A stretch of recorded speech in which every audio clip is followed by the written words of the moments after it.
So muna itong atsal guys, panglabay na to kay dagan man kuan na injectan na may injection. So tingala ko guys ngano sa green na. Green pa oh. Na mga ngani ba mga tuldok-tuldok. Wala mas natin makakita fruit flies pero kasi fruit flies siguro na siya. Pero unsa gi epektuan ni sayang ra ba kay dagan kay bunga.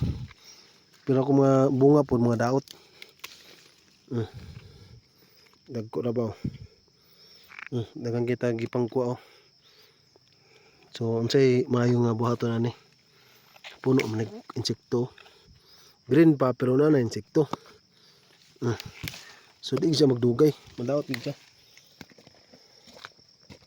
Kaya kung may pagsili na natong gitanom kaya atong sili dagko pa. So ni nga sili atong natanom gipangay ra man nato ni sa silingan ng tubo man araw. Dagko.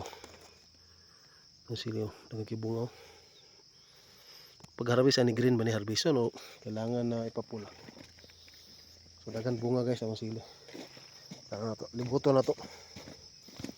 Kaya itong sayang kaya itong atsal kay sige ka kuan daot na sili na to dagang bunga. So unsa may mayo ani. So ingani ba kadagko harbisonon na. Yung mga green. Green nga pula-pula. O pwede na kuhaon na ni mga green. Kung kagmay pa po ng green po. Yo. Dagan nagbunga. So kanina gid atong atsal tong problema. Di tag-harvest og tarong ani kay mga tagak man.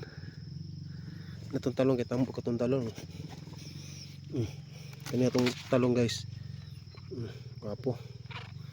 Kontrol na to ning mga ano ani mga injector ani sa kuan AFSB.